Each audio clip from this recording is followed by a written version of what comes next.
Hey guys, welcome to Ambition Classes. This is Shailendra Pandey, your physics mentor.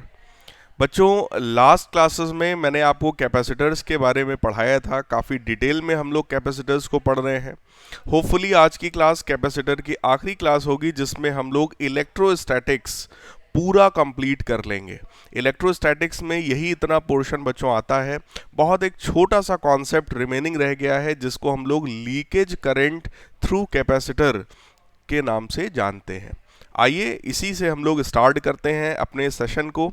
और आप लोगों से कहना चाहूँगा, जिस भी बच्चे को कोई भी प्रॉब्लम अगर हो रही हो पढ़ने में, क्योंकि लॉकडाउन है बेटा, प्रॉब्लम्स तो हैं, मैं समझ रहा हूँ, लेकिन अगर कोई भी आपको ऐसी प्रॉब्लम्स फेस कर रहे हो आप लोग, तो आप ज़रूर मुझे व्हाट्सएप पर कांटेक्ट करें। मैं आपको उसका अच्छे से अच्छा जो भी सल्यूशन होगा वो मैं बताऊंगा, और जो भी आपकी प्रॉब्लम होगी उसके लिए हम लोग वर्कआउट करेंगे। तो बिल्कुल भी परेशान होने की ज़रूरत आपको नहीं है। पूरा सिलेबस आपका कंप्लीट होगा, टाइमली कंप्लीट होगा, और जो मेन आपके एग्ज़ाम्स हैं, चाहे कम्पिटिटिव एग्ज़ाम्स हो चाहे सीबीएसई का आपका बोर्ड एग्ज़ाम हो, दोनों को हम लोग टारगेट में ले करके चलेंगे। तो परेशान मत होइएगा, ये मत समझिएगा कि सिर्फ आपको कम्पिटिटिव लेवल का पढ़ाया जा रहा है। जितना मैं पढ़ा रहा हूँ, अगर आपने ये पूरा तैयार कर लिया तो जेई मेन और नीट जैसे एग्ज़ाम में आपको कतई दिक्कत होने वाली नहीं है। बाकी सीबीएसई बोर्ड तो आपको वैसे भी इतना पढ़ने के बाद बहुत इजी लगेगा बेटा, ठीक है। तो सिर्फ बिना दिमाग लगाए, सर पर, अपने टीचर पर बिलीव करते हुए आप सिर्फ जमकर पढ़ाई करिए। Don't think about other things, है ना। कुछ भी बिल्कुल भी मत सोचो आप। खैर, कोई प्रॉब्लम हो तो आप मुझको कांटेक्ट करो, तो मैं आपको उसका बेस्ट पॉसिबल वे बताऊंगा जो भी इस समय इन सिचुएशंस के अकॉर्डिंग हो सकता है। आइए स्टार्ट करते हैं। लीकेज करंट के बारे में हम लोग पढ़ने चल रहे हैं। तो बेटा होता क्या है कि जो कैपेसिटर होता है, कैपेसिटर प्लेट्स के बीच में जो डाइलेक्ट्रिक आपने फिल कर रखा है, वो डाइलेक्ट्रिक क्या है जरा उसके बारे में सोचो। डाइलेक्ट्रिक के लिए मैंने आपको बता दिया था कि डाइलेक्ट्रिक एक तरह का इंसुलेटर है। लेकिन बच्चों, आपको भी पता है कि कोई भी सब्सटेंस 100% इंसुलेटर नहीं होता है। कोई भी सब्सटेंस ऐसा नहीं है जो आइडियल इंसुलेटर हो। कहने का मतलब उसमें कुछ ना कुछ कंडक्टर की प्रॉपर्टी तो होगी ही होगी, ठीक है। तो यहां पर कॉन्सेप्ट क्या है? Every insulator also have some conductivity due to which some current is lost. उसी लॉस्ट करंट को हम लोग लीकेज करंट के नाम से जानते हैं। क्या कहा मैंने? देखिए, मैं एक डायग्राम के थ्रू आपको समझाने की कोशिश कर रहा हूँ। मान लेते हैं ये कोई एक कैपेसिटर है और इसको हम लोगों ने किसी एक सेल से सिंपली जोड़ रखा है। ये सेल का पॉजिटिव सिरा है, ये नेगेटिव है। सेल का पोटेंशियल बच्चों V है। ये जो कैपेसिटर प्लेट है, इसका जो थिकनेस है वो D है, और सेल से करंट आपको पता है पॉजिटिव पार्ट से निकलेगा, और ये करंट ऐसे होते हुए घूमते हुए वापस चला जाएगा। इस तरह का ये सेटअप है हमारा, ठीक है। अब यहां पर समझने वाली बात यह है कि अगर, देखिए मैं दूसरा कलर ले रहा हूं यहां पर, अगर हम लोग इस पूरे स्पेस में अगर हमने कोई भी डाइलेक्ट्रिक बेटे फिल कर रखा है, तो कोई भी डाइलेक्ट्रिक परफेक्टली इंसुलेटर तो होता नहीं है। तो ऐसा नहीं होगा कि वहां बिल्कुल भी कोई करंट ना हो, कुछ ना कुछ स्मॉल अमाउंट ऑफ करंट वहां पर भी होगा, ठीक है। क्योंकि अगर हम लोग किसी भी इंसुलेटर की बात करेंगे, तो इंसुलेटर का मतलब क्या है? इसके पास कुछ ना कुछ रेजिस्टेंस होना चाहिए करंट के लिए, है ना। जितना ज़्यादा रेजिस्टेंस होगा, करंट उतना ही कम पास हो पाएगा इसके थ्रू। इसका मतलब आप सबको पता है कि किसी भी डाइलेक्ट्रिक के लिए हम लोग R is equal to rho L/A ये फार्मूला लगा सकते हैं। ये किसका फार्मूला है भाई? रेजिस्टेंस का। क्लास 10th में आपने पढ़ा है ना। रो क्या होता है? स्पेसिफिक रेजिस्टेंस, या इसी को हम लोग रेजिस्टिविटी भी कहते हैं। L क्या है? Length of conductor. A क्या है बच्चों? एरिया ऑफ क्रॉस सेक्शन, है ना। तो ये रेजिस्टेंस का फॉर्मूला है। अब जरा सोचो, अगर इस रेजिस्टिविटी को मैं लिख रहा हूं भाई, इसका नाम क्या है? It's name is resistivity. अगर मैं इसको कंडक्टिविटी के फॉर्म में बेटे लिख दूं, तो इसी को 1/σ L/A लिखा जा सकता है। अब ये किस फॉर्म में आ गया है, सिग्मा। सिग्मा क्या कहलाता है, इसका उल्टा, जिसका मतलब है कंडक्टिविटी। ठीक है, तो कहने का मतलब क्या है कि कोई भी जो इंसुलेटर है, उस इंसुलेटर का, उस डाइलेक्ट्रिक का जो रेजिस्टेंस है हमारे पास, वो रेजिस्टेंस बच्चों कितना होगा, L अपॉन सिग्मा ए। L क्या है, उसकी लेंथ, जो कि यहां पर D हो जाएगा, so it will become D upon sigma into A. तो ये फॉर्मूला हो गया हमारा उसके रेजिस्टेंस का। अब आप सबको पता है कि यहां पर हमने एक V पोटेंशियल का एक सेल हमने ऐड कर रखा है। अगर सेल यहां पर है V पोटेंशियल डिफरेंस का, तो using Ohm's law V is equal to क्या होता है बच्चों, आई आर होता है। तो I की वैल्यू बेटा कितनी हो जाएगी, V अपॉन आर। तो लीकेज करंट की वैल्यू हो गई V अपॉन आर, की वैल्यू में रखूंगा तो D नीचे होगा और ये सिग्मा इंटू ए ऊपर आ जाएगा। तो बच्चों लीकेज करंट की वैल्यू हो गई V यानी कि पोटेंशियल डिफरेंस, सिग्मा यानी कि कंडक्टिविटी, और एरिया अपॉन D क्या है, उसका लेंथ, या आप सीधे सीधे कह लो कि कैपेसिटर प्लेट्स के बीच का डिस्टेंस। अब अगर हम लोग इसी चीज को रिप्रेजेंट करना चाहते हैं, मैंने आप लोगों को charging and discharging of capacitor भी पढ़ाया है, हालांकि वो सीबीएसई के सिलेबस में नहीं है। थोड़ा सा आपसे मैं आउट ऑफ सिलेबस जाकर के, बस 1 मिनट के लिए मैं आउट ऑफ सिलेबस जाकर के आपसे कुछ बात कर रहा हूं, आप उसको समझने की बेटे कोशिश करिएगा। ठीक है, देखो मैंने आप लोगों को वहां पर टाइम कांस्टेंट पढ़ाया था, मैं इसीलिए इसको एक किनारे लिख रहा हूं। क्या पढ़ाया था मैंने आपको, टाइम कांस्टेंट मैंने निकलवाया था सर्किट में, यानी कि कैपेसिटर अगर चार्ज हो रहा हो या डिस्चार्ज हो रहा हो, दोनों ही केस में टाइम कांस्टेंट जो हमने निकलवाया था, उस टाइम कांस्टेंट की वैल्यू R इंटू सी के बराबर थी, जहां R उसका रेजिस्टेंस था और C उसका कैपेसिटेंस था। ठीक है, अब देखिए रेजिस्टेंस की वैल्यू हो गई D अपॉन सिग्मा इंटू ए, और कैपेसिटेंस हो गया K epsilon not A by D। तो आप चेक करिए, यहां से D से D आपका कैंसिल, A से A आपका कैंसिल, तो बन जाएगा K epsilon not upon sigma. तो इस तरह से आप टाइम कांस्टेंट को भी सिग्मा यानी कि कंडक्टिविटी के टर्म्स में लिख सकते हैं। क्लियर है, इसको रेजिस्टिविटी जो है उसको हम स्पेसिफिक रेजिस्टेंस भी कहते हैं, कंडक्टिविटी को हम स्पेसिफिक कंडक्टेंस भी कह सकते हैं। तो उस सिग्मा के फॉर्म में भी आप टाइम कांस्टेंट को रिप्रेजेंट कर सकते हो, बस बहुत छोटी सी बात मैंने आपको बताई है। तो थ्योरेटिकल पार्ट में, डेरिवेशनल पार्ट में सिर्फ इतना ही था। आइए कुछ और अच्छे अच्छे न्यूमेरिकल्स देखते हैं जो आपके कैपेसिटर के कॉन्सेप्ट को और स्ट्रॉन्ग करेंगे। ठीक है, तो स्टार्ट करते हैं। देखिए, ये देखिए एक तगड़ा न्यूमेरिकल आपके सामने आ गया है।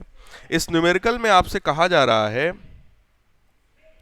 इस न्यूमेरिकल में आपसे कहा जा रहा है, a capacitor is a capacitor of capacitance C is charged by conducting it to a battery of EMF। ये एप्सिलॉन यहाँ पे लिखा है, एक्चुअली ये मिसप्रिंट है, ये एप्सिलॉन नहीं है, इस तरह का एक सिंबल बेटा बना था, EMF का सिंबल होता है ना, तो ये वही सिंबल है। The capacitor is now disconnected, आपने कैपेसिटर को बैटरी से हटा दिया, and reconnected to the battery with polarity reversed. इस बार आपने क्या किया है, प्लस को माइनस से जोड़ दिया, माइनस को प्लस से जोड़ दिया। Calculate the heat developed in the connecting wires, उन कनेक्टिंग वायर्स में कितना हीट लॉस हो जाएगा या कितना हीट डेवलप हो जाएगा, ये हमारा क्वेश्चन है। ठीक, तो ध्यान से देखो, इनिशियल बेटे क्या है, इनिशियली ये कैपेसिटर है और आपने इसको ले जाकर इस तरह से एक सेल से जोड़ दिया। ये सेल का पॉजिटिव है बेटा, ये निगेटिव है, और सेल का EMF E है। तो सेल इस तरह से चार्ज भेजेगा या कह लो करंट भेजेगा, तो यहाँ पर पॉजिटिव डेवलप कराएगा बेटा, यहाँ पे निगेटिव डेवलप कराएगा। अगर कोई आपसे पूछे कि इस कैपेसिटर में टोटल कितना चार्ज आ सकता है, तो क्या आप मुझे बता सकते हैं, कमेंट करिएगा भाई। फिलहाल वो जो चार्ज होगा बेटा Q is equal to CV होता है, तो अगर इसका कैपेसिटेंस C है तो उसको मैं क्या C इंटू V यानी कि पोटेंशियल डिफरेंस जो कि EMF के बराबर होगा, तो उसको मैं यहाँ पर C इंटू E लिख सकता हूँ। It will be the maximum charge जो इसके ऊपर आएगा, है ना भाई।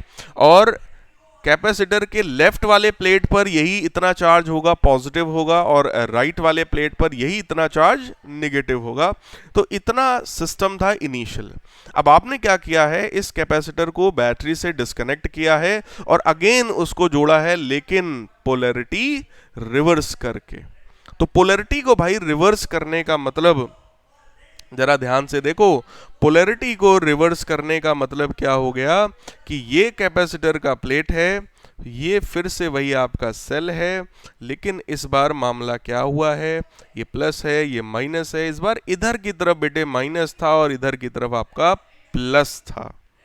समझ में आपको आ रहा है? ठीक। तो अब जरा सोचो, आपसे क्या कहा गया है, calculate the heat developed in the connecting wires. उन कनेक्टिंग वायर्स में कितना हीट डेवलप होगा। बेटा उल्टा कैपेसिटर आपने पोलैरिटी रिवर्स करके जोड़ भी दिया है, तो भी जरा सोचो सेल का काम क्या है। सेल का काम है चार्ज देना या कैपेसिटर को चार्ज करना। अब होगा क्या कि नॉर्मली सिचुएशन में क्या होता था कि ये पॉजिटिव प्लेट था, इसलिए ये पॉजिटिव चार्ज देता था और इस लेफ्ट वाले प्लेट को पॉजिटिवली चार्ज कर देता था और उस चार्ज की वैल्यू ये हो जाती थी। लेकिन अभी तो ये ऑलरेडी इतना चार्ज है इस पर और वो रिवर्स चार्ज है। लेकिन यार सेल जो है, सेल तो यही चाहेगा ना, अगर आप सेल के इस पॉजिटिव वाले पोर्शन को देखो तो पॉजिटिव वाला पोर्शन तो यहां पर इस वाले प्लेट पर वही पॉजिटिव चार्ज क्रिएट करना चाहेगा।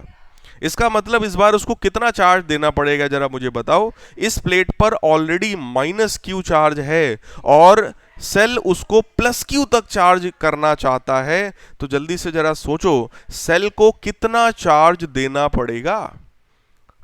तो अगर आप ध्यान से सोचेंगे तो आप खुद कहेंगे सर इसको 2Q चार्ज देना पड़ेगा। So this time 2Q charge will pass through battery. 2Q charge को हम पास करवाएंगे, ठीक है। तो कहने का मतलब दिस टाइम, मैं लिख रहा हूं ध्यान से देखिए, this time work done by the battery से किया हुआ जो वर्क डन होगा that will be 2Q into E.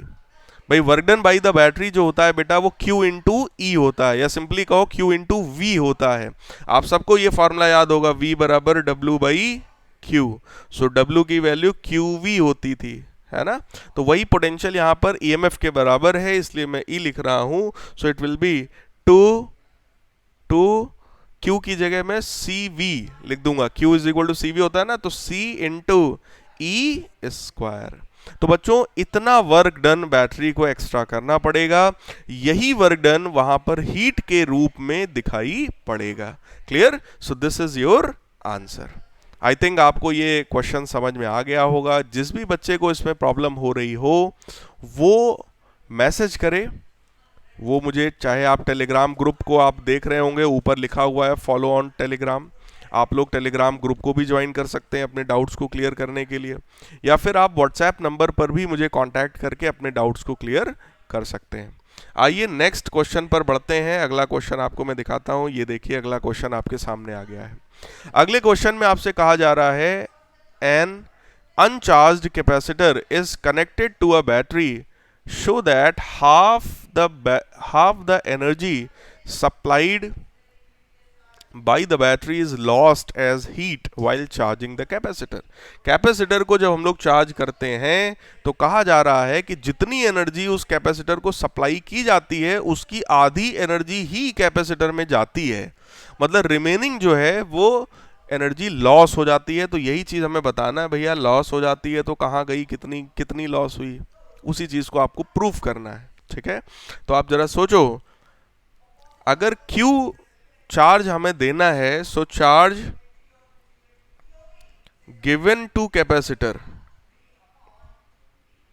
Capacitor को आपने कितना चार्ज दिया है।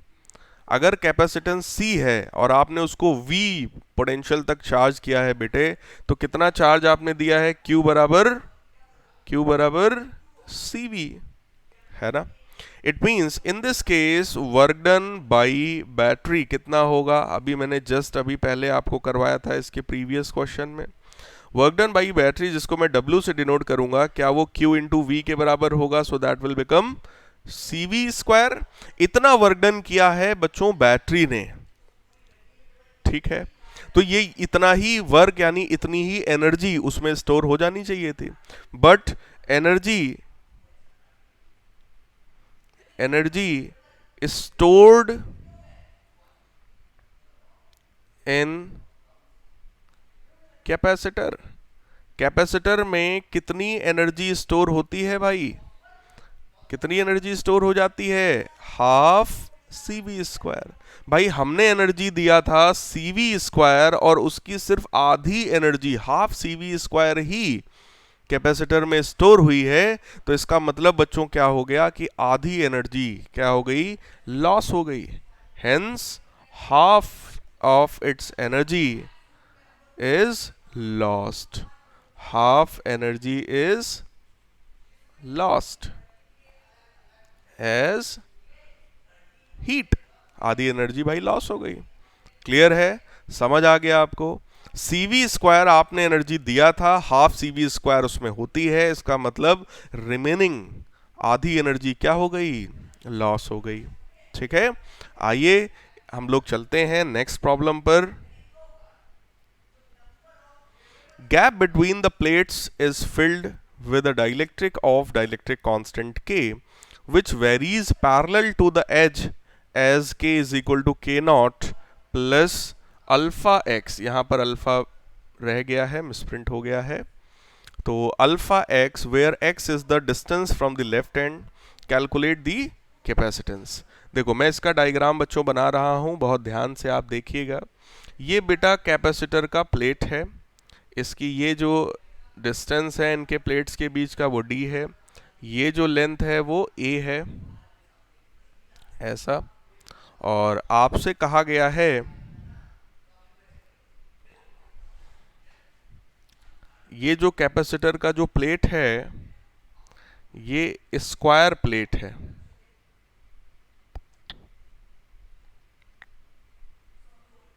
ठीक। Gap between the plates is filled with a dielectric, कुछ इस तरह का यहाँ पर सेटअप है, इस तरह का कुछ सिस्टम है, ठीक है।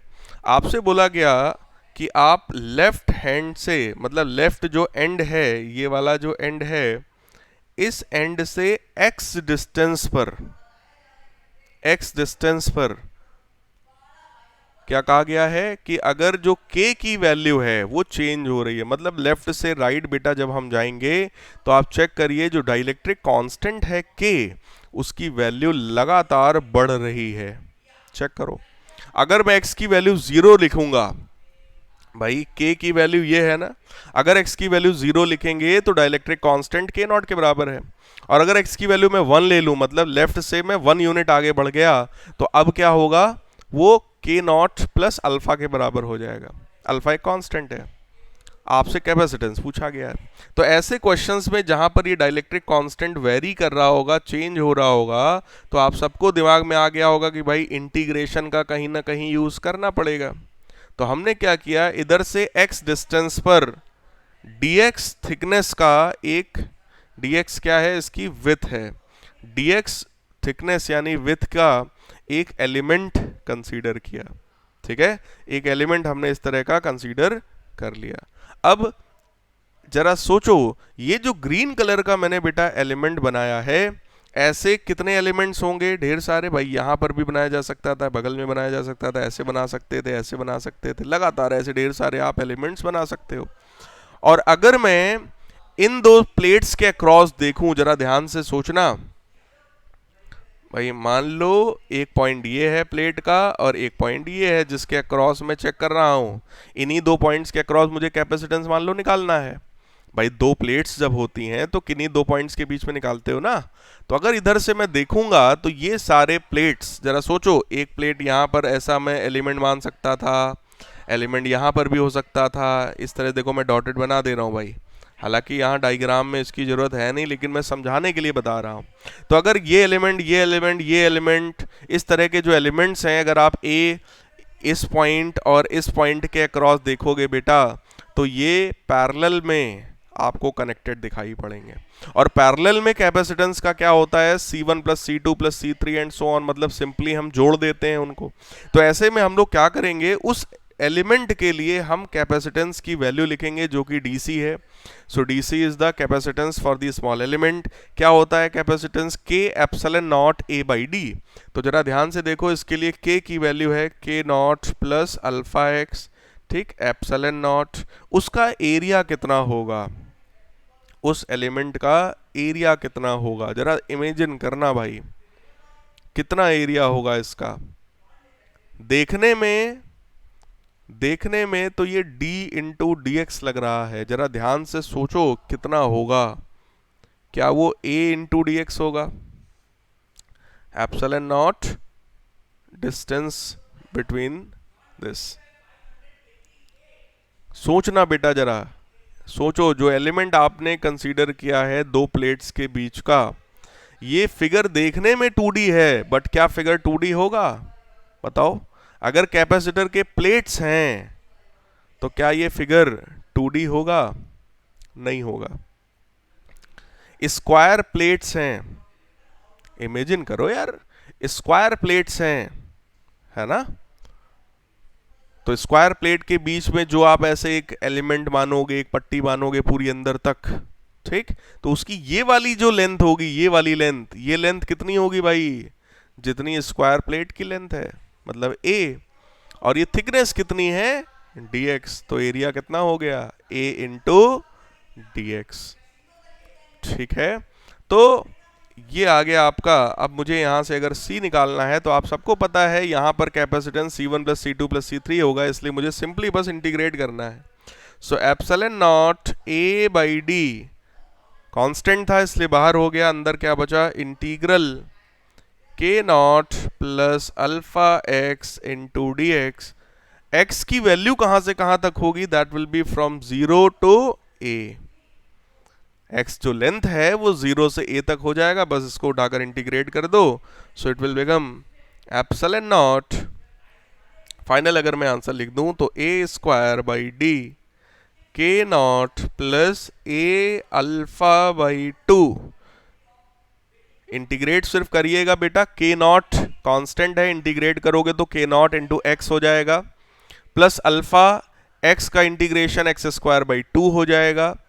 वही x में जब लिमिट्स हमने लगाया ना तो a आ जाएगा उसकी जगह, और वही a मैंने कॉमन ले लिया तो बाहर आ गया। तो ये कैपेसिटेंस होगा इस सिस्टम का। ये अच्छा क्वेश्चन है, पूछा गया क्वेश्चन है।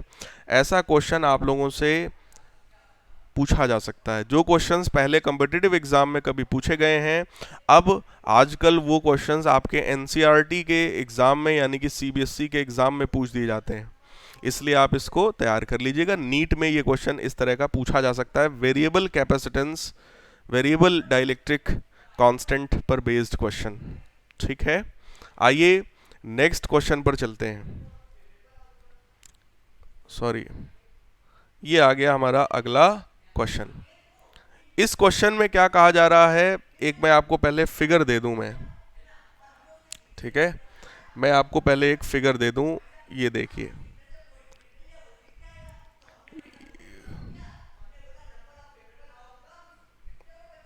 कैपेसिटर का ये एक प्लेट है जिस पर प्लस क्यू चार्ज है, ये इसका जो है दूसरा प्लेट है, ऑब्वियस है, जिस पर माइनस का चार्ज होगा। So this is minus Q charge and this is plus Q charge. और आपसे क्वेश्चन में कहा गया है कि यहां पर इसमें पानी भर दिया गया।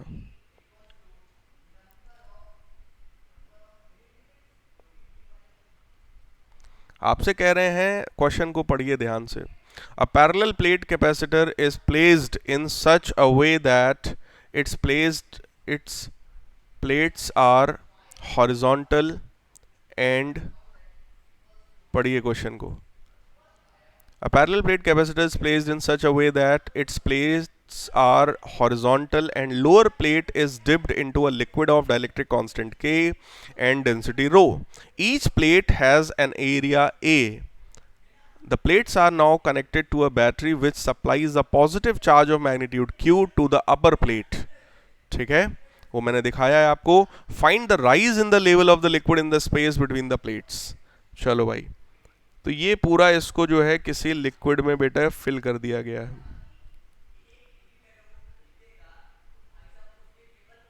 यहाँ पूरा पानी भरा हुआ है, नीले कलर का, मैंने आज ब्लू है पानी पानी, तो ये ब्लू मैंने पानी दिखाया है यहाँ पर ब्लू कलर से. ठीक है भाई.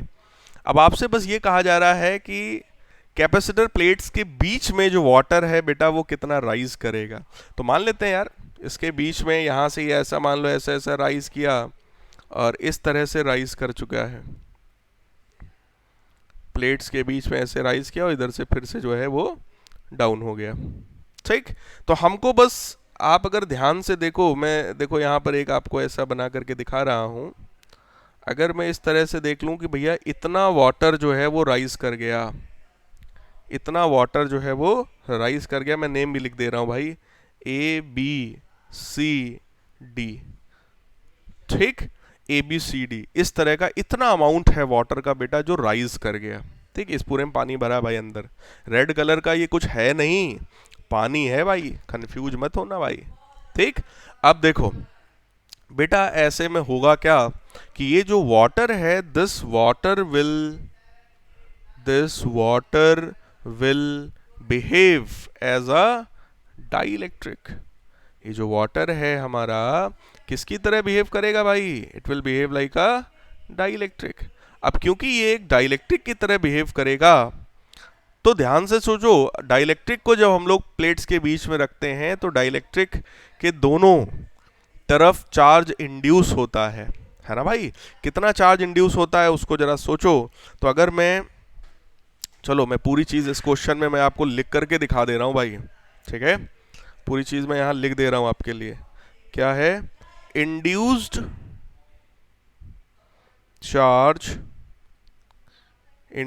चार्ज ऑन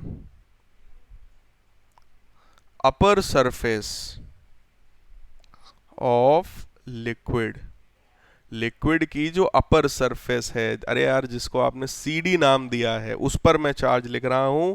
सो वो चार्ज कितना हो जाएगा? पहली बात तो जल्दी से बताओ, अगर इस अपर सरफेस पर चार्ज देखेंगे तो क्या ये चार्ज निगेटिव होगा भाई? बताओ यार. अगर ये ग्रीन वाले पर, ऊपर वाले ग्रीन प्लेट पर पॉजिटिव चार्ज है बेटा, तो इंड्यूस्ड चार्ज यहाँ पर निगेटिव हो जाएगा, सबको पता है ना. तो उस चार्ज की वैल्यू है minus into Q, 1 minus 1 upon के. इतना चार्ज इंड्यूस हो गया उसकी अपर प्लेट पर. ठीक, और जो अगर मैं यहां पर देखूं सबसे नीचे भाई, डाइलेक्ट्रिक जो है, जिस वाटर को आप डाइलेक्ट्रिक कह रहे हो, वो केवल ABCD वाला तो है नहीं. डाइलेक्ट्रिक के रूप में तो ये पूरा ही बिहेव कर रहा है, ये पूरा का पूरा जितना नीचे तक है ना. तो इस डाइलेक्ट्रिक के नीचे वाली प्लेट पर तो मैं लिख रहा हूं भाई, induced charge on lower surface of liquid, lower surface of liquid. अब जरा सोचो यार, जो लोअर सरफेस है ये वाली, यहां पर जो चार्ज इंड्यूस होगा वो कौन सा होगा? पॉजिटिव इंड्यूस होगा. तो इस पूरे पर पॉजिटिव चार्ज भाई इंड्यूस हो गया. देखो क्वेश्चन अच्छा है, बहुत ध्यान से समझना बेटा. ठीक है, ये कॉम्पिटिटिव एग्जाम में आया हुआ क्वेश्चन है. तो वहां पर भी चार्ज इतना ही होगा, बस पॉजिटिव होगा. सो 1 माइनस 1 बाई के. लेकिन जरा ध्यान से सोचो, जो कैपेसिटर की जो नीचे वाली जो प्लेट है उस पर नेगेटिव चार्ज था और जो इंड्यूस्ड चार्ज आया वो पॉजिटिव आया, और वो दोनों कांटेक्ट में हैं. इसका मतलब नीचे वाली जो प्लेट है उस पर नेट चार्ज कुछ बदल जाएगा, है ना भाई. Net charge will be changed. So net charge on lower plate, जो नीचे वाला प्लेट है उस पर नेट चार्ज कितना होगा? तो जरा सोचो, माइनस क्यू तो पहले से था, plus Q times 1 minus 1 by के. इतना चार्ज इंड्यूस हुआ, तो ये नेट कितना बन गया? माइनस क्यू बाई के. इतना चार्ज उसके ऊपर नेट चार्ज आ गया. अब हम लोग बस क्या करेंगे यार, देखो हमको ये निकालना है कितना लेवल राइज हुआ, तो बस हम इलेक्ट्रिक फील्ड निकालेंगे, फोर्स निकालेंगे और उसके थ्रू हम लोग ये पता करेंगे भाई कि कितना राइज हुआ। क्योंकि आप सोचो लिक्विड जब राइज हो रहा होगा बेटा तो लिक्विड का वेट तो नीचे ही लगेगा, है ना, वेट नीचे लगेगा। वो राइज क्यों कर रहा होगा? Due to the force of electric field. Electric field की वजह से जो फोर्स होता है QE, उसी की वजह से तो राइज कर रहा होगा। तो हमको बस वही चीज यहां पर देखना है, ठीक है, तो वही कंडीशन मैं यहां पे लगा रहा हूं। अब जरा सोचो, अगर मैं CD वाले पोर्शन पर क्या निकाल रहा हूं, electric field at CD due to the charge Q। जगह कम है थोड़ा सा, इसलिए आप लोग समझते जाइएगा बहुत ध्यान से। Electric field at CD due to charge Q, जो Q वाला चार्ज है, जो ऊपर ग्रीन वाले प्लेट पर जो चार्ज है, उसकी वजह से वहां पर बेटा जो इलेक्ट्रिक फील्ड होगा उसकी वैल्यू हो जाएगी ना Q/2A∁0। और ये इलेक्ट्रिक फील्ड नीचे की तरफ होगी भाई, ध्यान से सोचो। CD वाला जो पोर्शन है उस पर मैं इलेक्ट्रिक फील्ड निकाल रहा हूं ऊपर वाले प्लेट की वजह से, ठीक? नहीं समझ में आ रहा कॉन्सेप्ट बेटा, जरा समझो। हमने क्या किया है, हमने CD वाले प्लेट पर चार्ज निकाल लिया है। बोलो यार, चार्ज निकाल लिया, ये देखो सबसे ऊपर ये चार्ज रेड कलर से मैंने निकाल के रखा हुआ है, ठीक। वहां पे अगर मैं इलेक्ट्रिक फील्ड निकाल लूंगा तो बोलो वहां का फोर्स मिल जाएगा F बराबर QE। उसी फोर्स को बस वेट के साथ बैलेंस कर देंगे, हमारा आंसर आ जाएगा यार, ठीक है। तो इस तरह से हमने यहां पर निकाल लिया इलेक्ट्रिक फील्ड। और बेटा नीचे वाली जो प्लेट है, electric field at CD due to net charge on the downward plate, जो कि कितना है -Q/K, तो उसकी वजह से जो इलेक्ट्रिक फील्ड आएगी दैट विल बी E2। इसकी वैल्यू है Q/2A∁0 ये भी डाउनवर्ड। भाई इलेक्ट्रिक फील्ड का ये कौन सा फॉर्मूला है? σ/2ε0। सिग्मा क्या होता है? सरफेस चार्ज डेंसिटी, जिसकी वैल्यू होती है Q/A।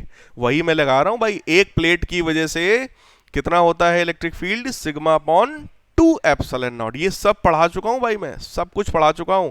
ना समझ में आए तो एक बार फिर से रिपीट करके देखना, क्वेश्चन अच्छा है तो डाउट हो सकता है, ठीक है, लेकिन समझने की कोशिश करोगे तो आएगा जरूर। ऐसा नहीं हो सकता कि आप समझने का प्रयास करें फिर भी ना समझ में आवे, ठीक है।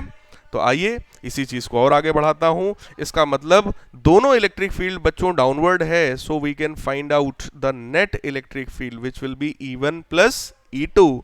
दोनों को ऐड करो यार, Q/2ε0A इतना मिल जाएगा हमको कॉमन, ठीक। तो ये क्या बन जाएगा आपका K+1/K, 1 + 1/K बनेगा ना, एलसीएम ले लो, K+1/K। ये आ गई बेटा नेट इलेक्ट्रिक फील्ड, और ये भी किधर की तरफ है? ये भी हमारी डाउनवर्ड्स है। तो ये आ गई आपके पास नेट इलेक्ट्रिक फील्ड। अब इलेक्ट्रिक फील्ड भी आ चुकी है, चार्ज भी भैया पता है, तो फोर्स निकाल लेंगे ना। कितना आएगा? Force on the charge at CD कितना आ जाएगा बेटा फोर्स? ये फोर्स हमारा Q1 - 1/K into K+1/K into Q/2ε0A, इतना फोर्स है। तो मैं इसको सिंप्लीफाई कर रहा हूं भाई, K+1 K-1 एलसीएम लेने पर तो K² - 1 मैंने लिख दिया, ठीक। Q इंटू Q² मैंने लिख दिया, सो 2ε0A इंटू K²। और ये फोर्स बच्चों किधर की तरफ होगा? ऊपर की तरफ होगा। क्यों ऊपर की तरफ? नेट इलेक्ट्रिक फील्ड नीचे की तरफ है ना। लेकिन CD पर जो चार्ज है, जरा ध्यान से सोचना, वो निगेटिव है बेटा, तो फोर्स जस्ट ऑपोजिट डायरेक्शन में लगेगा। इलेक्ट्रिक फील्ड में निगेटिव चार्ज रखोगे तो फोर्स ऑपोजिट डायरेक्शन में लगेगा, और वही यहां पर हो रहा है। ऑपोजिट डायरेक्शन का हमने फोर्स निकाल लिया है। अब ये फोर्स उसके वेट को बैलेंस करेगा, ठीक है। तो मैं कोई अलग कलर ले रहा हूं, चलिए ग्रीन ले रहे हैं भाई, ठीक, ये क्या करेगा, उसके वेट को बैलेंस करेगा। तो मैं सीधे सीधे, अगर आप लोग यहां पे समझो, आप लोग लिख लेना एक लाइन और, but this force is equal to weight. ठीक, वेट के बराबर करोगे तो ये सीधे सीधे बेटा वेट क्या होता है, mg, m का मतलब मास, मास का मतलब वॉल्यूम इंटू डेंसिटी इंटू जी, और वॉल्यूम को मैं क्या लिख सकता हूं, एरिया इंटू हाइट। क्या लिख सकते हैं, एरिया इंटू हाइट, रो इंटू जी। ये आ गया भैया, यहां से आप हाइट को कैलकुलेट कर सकते हो। कितना आएगा, K square minus 1 times Q square whole divided by 2 epsilon not a square K square rho into g. तो ये वो हाइट आ गई है जितने हाइट तक वाटर राइज करने वाला है। देख लो कितना बढ़िया क्वेश्चन है, और ऐसा क्वेश्चन आपका जेई एडवांस में आया हुआ क्वेश्चन है ना। कॉन्सेप्ट मैंने क्या आपको बताया, सबसे पहली बात, वाटर राइज करेगा क्यों भैया, डाइलेक्ट्रिक प्लेट्स यानी कि कैपेसिटर प्लेट्स के बीच में जो आपने वाटर यहाँ पर पूरे में जो फिल कर रखा है, वो water as a dielectric behave कर रहा है। ठीक, और डाइलेक्ट्रिक पर क्या हुआ, इंड्यूस्ड चार्जेस आए, और वो इंड्यूस्ड चार्जेस इलेक्ट्रिक फील्ड की वजह से फोर्स एक्सपीरियंस कर रहे हैं। वो फोर्स उसको ऊपर की तरफ शिफ्ट करा रहा है, क्योंकि ऊपर वाला फोर्स ज्यादा है और वेट उनका कुछ कम है, इस वजह से वो थोड़ा सा राइज कर गए होंगे। और कब तक राइज किए होंगे, जब तक वेट और वो राइज वाला फोर्स दोनों बराबर ना हो जाए। तो वही हमने बराबर कर दिया, और इक्विलिब्रियम कंडीशन में हमने उस हाइट की वैल्यू निकाल दी है। आई होप क्वेश्चन आपको समझ में आया होगा, थोड़ा सा टफ है, दिमाग लगाओगे, समझने की कोशिश करोगे तो जरूर समझ में आ जाएगा। फिर भी ना आए तो मैं आपके लिए हूं, जब चाहो आप मुझे कांटेक्ट कर सकते हो, मेरे से पूछ सकते हो। अभी अगला क्वेश्चन क्या कहा जा रहा है, both capacitors are made of square plates of edge a. दोनों कैपेसिटर्स को स्क्वायर प्लेट जिसका एज ए के बराबर है। The separation between the plate of the capacitors are D1 and D2 as shown in the figure. A potential difference V is applied between the points A and B. An electron is projected between the plates of the upper capacitor along central line. Central line मतलब आप समझ रहे हो ना बेटा, D/2, मतलब अगर यहाँ से मैं कोई इलेक्ट्रॉन अगर ऐसे मैं भेज रहा हूँ यहाँ से, तो ये जो डिस्टेंस है ये D1/2 है, ये वाली डिस्टेंस भी D1/2 है, तो सेंट्रल लाइन यही तो हुआ भाई। ठीक, अब इस तरह का यहाँ पर सिस्टम है। अब आपसे क्या कहा जा रहा है, with what minimum speed should the electron be projected so that it does not collide with any plate, consider only the electric force। यहाँ पे हमको वेट के बारे में सोचना नहीं है। अब कहा जा रहा है कि बीच से ऐसे भेजा जाए, और कुछ ऐसा भेजो कि ये इलेक्ट्रॉन बिल्कुल भी किसी भी प्लेट से कोलाइड ना करे। अब बेटा ये एक चीज जरा समझो, अगर मैं ए और बी को किसी सेल से कनेक्ट करूंगा, या उसको मैं पोटेंशियल वी, पोटेंशियल डिफरेंस अगर मैं प्रोवाइड करूंगा, तो ए पर पॉजिटिव आएगा तो बी पर नेगेटिव आएगा। इसका मतलब ऊपर वाली प्लेट पर कौन सा चार्ज आएगा बच्चों, पॉजिटिव चार्ज आएगा। और ये जो इलेक्ट्रॉन आप यहां से सेंट्रल लाइन के अलोंग जो फेंक रहे हो, तो ऑब्वियस है यार, वो इलेक्ट्रॉन तो किस पाथ पर जाएगा भाई, ये सब तो पढ़ा हुआ है ना, वो पैराबोलिक पाथ में भागेगा। और पैराबोलिक पाथ में जाकर के कुछ ऐसा सिस्टम आपको बनाना है कि वो किसी भी प्लेट से कोलाइड ना करे। तो सबसे पहले ये सोचो कि किस प्लेट से कोलाइड कर सकता था भाई, ऊपर वाली प्लेट से, है ना, क्योंकि ये तो इलेक्ट्रॉन है, निगेटिव है। तो हमको कुल मिला के बस ये देखना है कि इसको आप ऐसे पाथ पर घुमाओ कि लगभग ऐसे ऐसे ऐसे ऐसे पैराबोलिक पाथ पर जाए, और ऐसे होकर के यहाँ से बाहर निकल जाए। ठीक, बाहर निकले लेकिन कोलाइड ना करे, बिल्कुल भी कोलिजन यहाँ पर अलाउड नहीं है। तो क्योंकि डायग्राम बहुत पतला सा है तो देखने में स्ट्रेट लाइन लग रहा है, बट ये पाथ कैसा है, हमारा पैराबोलिक पाथ है। ठीक, अब आइए इसी चीज को मैं आपको सॉल्व करके बताता हूं कि क्या सोच करके, किस कॉन्सेप्ट के साथ मैं इस क्वेश्चन को सॉल्व करने वाला हूं। अब ध्यान से समझिए भाई, मान लेते हैं जो इलेक्ट्रॉन है इसकी इनिशियल स्पीड भाई u है, और इलेक्ट्रॉन का जो मास है बेटा वो स्मॉल m है, क्योंकि इसका मुझे हो सकता है कहीं पर यूज पड़ जाए, तो मैं इसको ऐसा मान ले रहा हूं। ठीक है, हॉरिजॉन्टल मोशन जो इसका होता है, हॉरिजॉन्टली यहाँ पर कोई फोर्स नहीं है, जो भी फोर्स होगा वो इलेक्ट्रिक फील्ड के अलोंग होगा, है ना, इलेक्ट्रिक फील्ड की वजह से फोर्स होगा। जैसे ही इलेक्ट्रॉन अंदर एंट्री करेगा बेटा, क्योंकि इलेक्ट्रिक फील्ड है पॉजिटिव से निगेटिव यानी डाउनवर्ड डायरेक्शन में, तो इलेक्ट्रॉन पर फोर्स किधर की तरफ लगेगा, अपवर्ड डायरेक्शन में, ठीक। लेकिन एक्स डायरेक्शन में कोई फोर्स नहीं है। सो हॉरिजॉन्टल डायरेक्शन में अगर हम ध्यान से देखें तो मोशन कैसा है हमारा, यूनिफॉर्म है। इसलिए u इंटू टी मतलब हॉरिजॉन्टल जो डिस्टेंस कवर्ड होगा that should be equal to a। वो किसके बराबर होना चाहिए, a के बराबर होना चाहिए। क्यों a के बराबर होना चाहिए, क्योंकि जो स्क्वायर प्लेट्स हैं उसकी जो एज है वो a के बराबर है। तो ये जो लेंथ है, ये वाली जो पूरी की पूरी लेंथ है, ये पूरी की पूरी लेंथ a के बराबर होगी।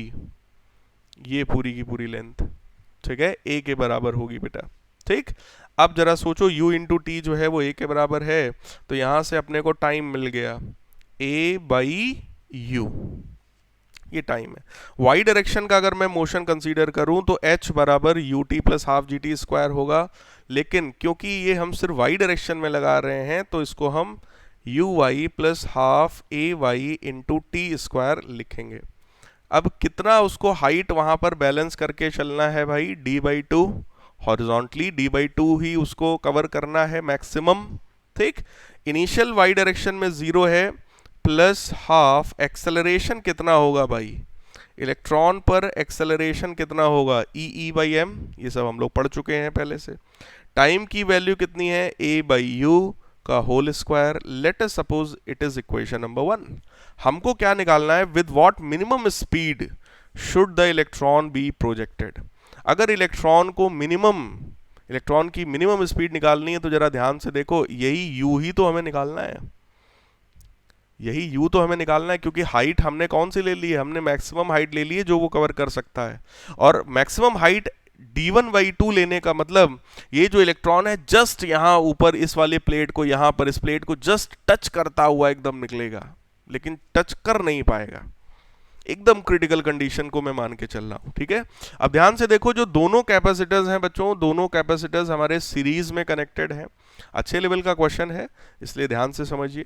दोनों जो हैं वो सीरीज में कनेक्टेड हैं, ठीक। सीरीज में कनेक्टेड होने का मतलब जो C इक्विवेलेंट होगा भाई, कितना होता है सीरीज में, 1 बाई सी बराबर 1 by C one plus 1 by C two, तो C इक्विवेलेंट हो जाएगा C1 C2 upon C1 plus C2। तो C1 की वैल्यू हो गई बच्चों epsilon not a square by d1 into epsilon not a square by d2 divided by epsilon not a square by d1 plus epsilon not a square by d2। जैसे ही आप add करेंगे, LCM लेंगे, simplify थोड़ा सा करेंगे, खुद check करिए, epsilon not a square cancel होगा, तो ऊपर सिर्फ एक एप्सिलॉन नॉट a स्क्वायर बचेगा, ठीक है। d2 प्लस d1 ये बचेगा, बाकी d1 d2 ऊपर और नीचे दोनों ही है, इसलिए वो कैंसिल हो जाएगा। तो C इक्विवेलेंट की वैल्यू बड़ी प्यारी सी आई, बड़ी छोटी सी आई, ठीक है। इस C इक्विवेलेंट से फायदा हमें क्या है, फायदा है बेटा हमें नेट चार्ज मिल जाएगा, ठीक है। क्योंकि दोनों सीरीज में, इसलिए दोनों में चार्ज सेम होगा, और उस चार्ज की वैल्यू कितनी होगी, that will B C equivalent into V। दो कैपेसिटर यहां देने का बस यही एक रीजन है, वरना और कोई उसका यूज नहीं है, कोई और उसका काम नहीं है, ना ही कोई उसका इम्पैक्ट है यहां पर। बात समझ आ रही है। हमने तो केवल एक कैपेसिटर प्लेट के बीच में इलेक्ट्रॉन फेंका था ना, तो क्वेश्चन सिंगल से भी बनाया जा सकता था, लेकिन थोड़ा और कॉम्प्लेक्स करने के लिए बस ये गेम किया गया है। इसलिए it is epsilon not a square into v divided by d2 plus d1। अब बेटे चार्ज पता है तो उसके बीच का आपको इलेक्ट्रिक फील्ड भी पता है, कितना होता है, कैपेसिटर प्लेट्स के बीच में इलेक्ट्रिक फील्ड होता है सिग्मा अपॉन एप्सिलॉन नॉट, ठीक, सबको पता है। सो it will B Q upon area, तो भाई a स्क्वायर है, सो Q by epsilon not a यानी कि a square. So it will B, Q की वैल्यू मैं बस रख रहा हूं भाई, ठीक है। इलेक्ट्रिक फील्ड है तो इलेक्ट्रिक फील्ड को v अपॉन डिस्टेंस भी कहा जा सकता है। वो डिस्टेंस कितना होगा, d1 प्लस d2, भाई total distance d1 plus d2 है, पोटेंशियल v है जो हम a और b के क्रॉस लगा रहे हैं। तो इस तरह से बेटा हमारे पास एक इक्वेशन ये हो गई, एक इक्वेशन ये हो गई, तो ये 3 इक्वेशंस है। आई होप इनमें आपको प्रॉब्लम नहीं होगी। मैंने नेट चार्ज दोनों में निकाल लिया है, मैंने दोनों में नेट इलेक्ट्रिक फील्ड निकाल लिया है। Electric field sigma upon epsilon not होता है, और इलेक्ट्रिक फील्ड का एक फॉर्मूला v अपॉन डिस्टेंस भी होता है, E बराबर माइनस dv/dr। याद आ रहा है कि सब पढ़ के भूल गए? बोलो यार। देखो भाई, फिजिक्स है यार, बहुत ध्यान से आप करेंगे, रेगुलर मेहनत करेंगे तभी मजा आएगा। ये वैसा सब्जेक्ट नहीं है जिसको आप बहुत हल्के में या बहुत इजीली आप कर लेंगे। हर कॉन्सेप्ट आपके दिमाग में बेटे होना चाहिए, बार बार प्रैक्टिस मांगता है ये सब्जेक्ट।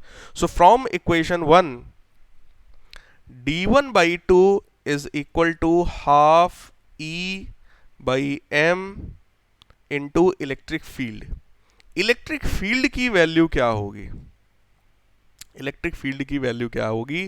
तो ये तो हमने q upon a square epsilon not जो वैल्यू यहाँ पे हमने रखी थी q की, रखने के बाद हमको ये वैल्यू मिली थी v अपॉन, तो यही वैल्यू मैं रख रहा हूँ भाई, v upon d2 plus d1 electric field आ गई, into a square upon u square, ये वैल्यू आ गई।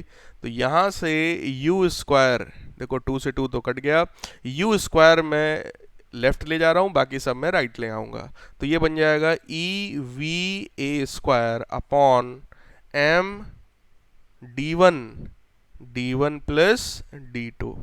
तो बस भैया आ गया यहीं से आंसर हमारा।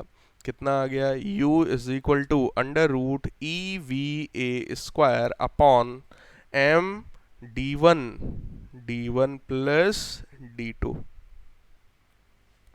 इतनी मिनिमम वेलोसिटी से जब आप फेंकेंगे तब वो बिना डिस्टर्ब हुए उसको पार कर पाएगा। समझ में आपको आया? अब यहां पर देखो कितना अच्छा कॉम्बिनेशन है ये क्वेश्चन। किन दो चीजों का कॉम्बिनेशन है इस क्वेश्चन में, बताइए जल्दी से।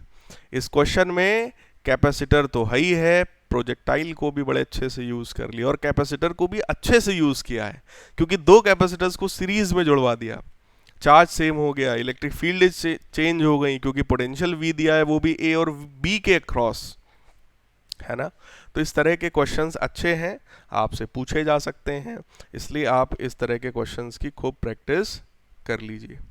आइए एक क्वेश्चन इसी लेवल का आपको और कराता हूं, थोड़ा सा और अच्छा क्वेश्चन है, देखिए। A capacitor is formed by 2 square metal plate of edge A, edge जो है उसका A है, is separated by a distance D।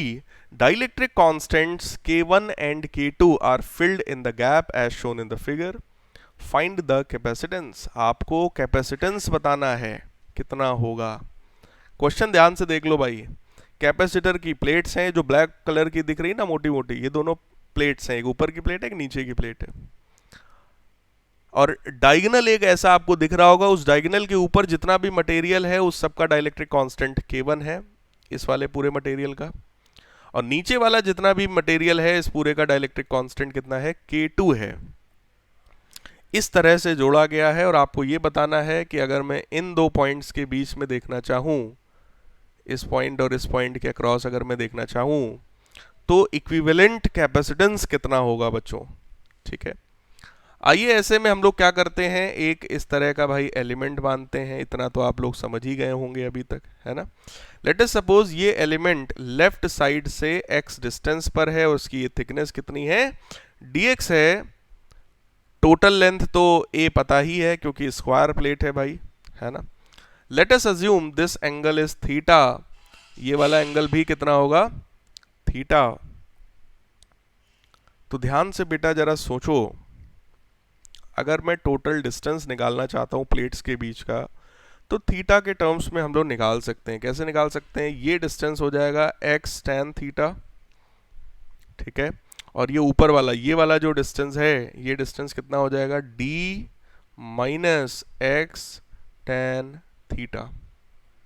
I think आपको विजिबल होगा, d minus x tan theta, ठीक है। अब मैं कलर चेंज कर रहा हूं वरना आप कंफ्यूज होंगे।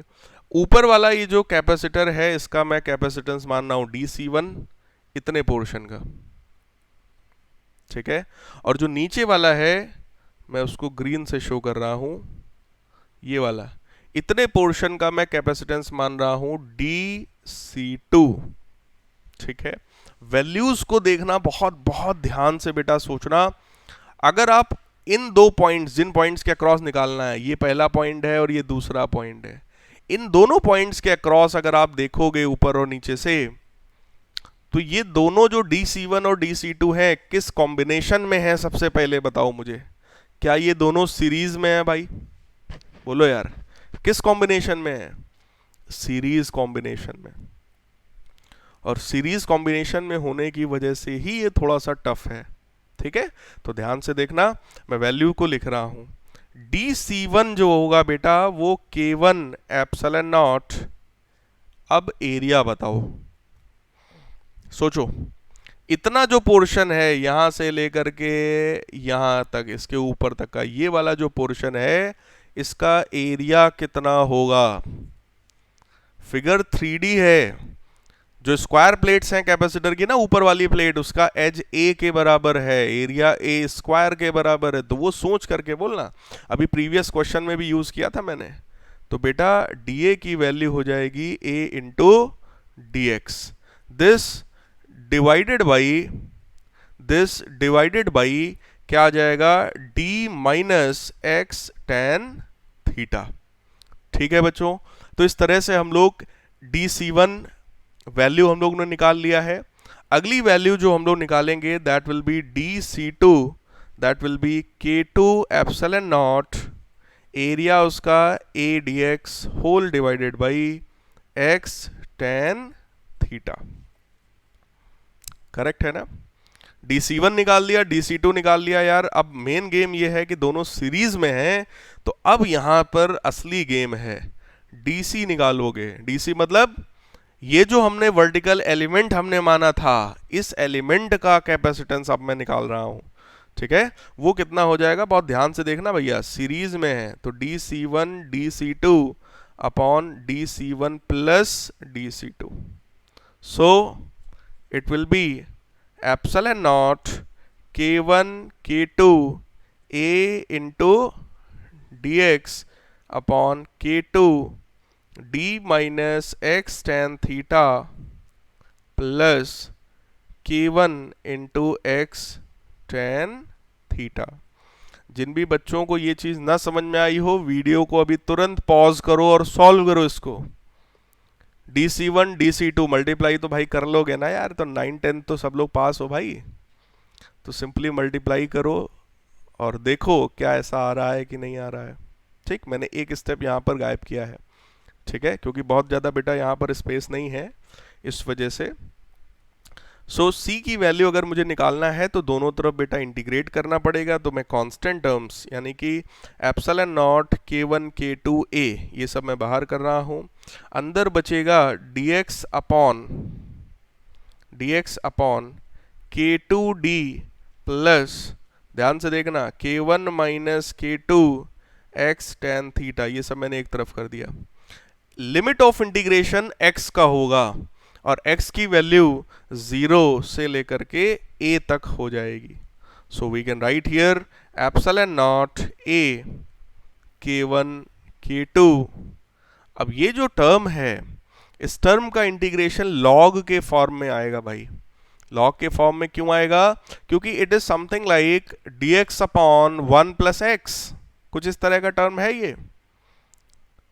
और नीचे अगर x होता है तो उसका इंटीग्रेशन log के फॉर्म में होता है। तो मैं इसको लिख रहा हूं इंटीग्रेशन डायरेक्ट। देखो ये क्वेश्चन जेई का है और जेई में बैठने वाले सारे बच्चों को एटलीस्ट तब तक इंटीग्रेशन आ जाता है, इसलिए जेई इस तरह के क्वेश्चंस को पूछ देता है जहां पे इंटीग्रेशन का भी ठीक ठाक तरीके का यूज हो। तो ये कुछ उसी टाइप का क्वेश्चन है बेटा। तो कुछ इस तरह का इंटीग्रेशन हमने किया है, कुछ नहीं, ये 1 अपॉन एक्स का इंटीग्रेशन होता है क्या? log x। तो देखो मैंने पूरा लिखा है log और नीचे वाला पूरा टर्म, ठीक, डिवाइडेड बाई, अब x के साथ में जो कुछ था बस उसका डिफरेंशिएशन किया है, तो x का 1 हो जाएगा, बाकी सब एज इट इज हो जाएगा, इसलिए K1 minus K2 tan theta, इससे बेटा मैंने डिवीजन कर दिया है। ठीक है, तो ये वैल्यू आ गई है। बस आप अब अगर आप लिमिट लगा देंगे तो आपका आंसर आ जाएगा। So C epsilon not A K1 K2 upon K1 minus K2 times tan theta, ये सब कर लो भैया बाहर, log K2D plus K1 minus K2 A tan theta divided by K2 into D. ये वैल्यू आपकी आ गई। अब आप कहोगे सर ये नीचे वाला K2 इंटू डी कहाँ से आया? सोचो बेटा, जब लिमिट लगाओगे तो एक बार क्या रखोगे? अपर लिमिट यानी a रखोगे तो ऊपर वाला टर्म आएगा। फिर जब माइनस लोअर लिमिट लगाओगे तो x की जगह 0 रख दोगे तो सिर्फ क्या बचेगा? log of K2D। और log a minus log b को क्या लिख सकते हैं? log of a upon b। तो ये हो गया बेटा log a अपॉन b। ये चीज आ गई है। अब बस आप tan थीटा की चाहो तो वैल्यू रख दो, क्योंकि यहां डायग्राम में आप ध्यान से देखो, जो tan थीटा है उसकी वैल्यू क्या हो जाएगी? Perpendicular upon base. तो परपेंडिकुलर अपॉन बेस अगर मैं ध्यान से देखूं तो d अपॉन a, पूरे के लिए ले लो, उन टर्म्स में लो जो हम सिंपली जानते हैं क्वेश्चन में। तो ये वाली हाइट हो जाएगी d और नीचे वाला पूरा बेस हो जाएगा a। तो tan थीटा की जगह हम d बाई a रख सकते हैं। जैसे ही रखोगे तो ये कुछ सिंप्लीफाइड फॉर्म में आपका आंसर आएगा। कितना आएगा? Epsilon not a square K1 K2 upon K1 minus K2 log of K1 upon K2। ये वैल्यू को आप रखिए, सिंप्लीफाई करिए और यहां तक का आंसर ऑब्टेन करिए। ठीक है, अगर नहीं आएगा, कहीं दिक्कत आ रही हो तो पूछ लेना। थोड़ा सा काम एटलीस्ट इस तरह के क्वेश्चंस में, जो अच्छे लेवल के क्वेश्चंस हैं उसमें थोड़ा सा काम आपको भी करना चाहिए। मैंने आपको समझ लो एक तरह से पूरा हिंट दे दिया है, आंसर भी मैंने बता दिया है। थोड़ा सा कैलकुलेशन, थोड़ी सी प्रैक्टिस बेटा फिजिक्स में बहुत ज़रूरी है कॉन्सेप्ट्स को थॉरोली समझने के लिए। ठीक है, आइए लास्ट क्वेश्चन में चलते हैं इस यूनिट के। A parallel plate capacitor of plate area A and plate separation D is charged to a potential difference V and then battery is disconnected। Charge किया, V पोटेंशियल तक बैटरी को हटा दिया। A slab of dielectric constant K is then inserted between plates of capacitor so as to fill the space between the plates. Find work done on the system in the process of inserting the slab। एक बार आपने charge किया, battery को हटा दिया, एक slab, dielectric slab उसके बीच में insert कर दिया। अब आपसे कह रहे हैं find the work done on the system in the process of inserting the slab. Slab को अंदर डालने में कितना वर्क करना पड़ेगा? तो यार before inserting the slab, slab को पहले इंसर्ट करने से पहले अगर हम एनर्जी की आपसे बात करें तो सिस्टम की बेटा इनिशियल एनर्जी कितनी थी? Q स्क्वायर अपॉन 2C, है ना। इंसर्ट करने के बाद फाइनल एनर्जी कितनी हो गई? Q square upon 2kc। पहले एनर्जी कुछ थी, बाद में एनर्जी के टाइम्स कम हो गई। इसका मतलब यार एनर्जी का लॉस हुआ ना। इसका मतलब क्या है? Work done by the external system. Externally मुझे कितना वर्क करना पड़ा होगा? Final energy minus initial energy. तो आप ध्यान से देखो, Q square by 2C common कर लो, 1 अपॉन K माइनस 1। इतना, और ये वर्क डन निगेटिव आएगा। निगेटिव का मतलब क्या हुआ? इतना हमको करना पड़ रहा है। ठीक है, तो इतना एक्सटर्नल वर्क डन है। तो आई होप आपको ये क्वेश्चन बहुत सिंपल है, समझ आया होगा।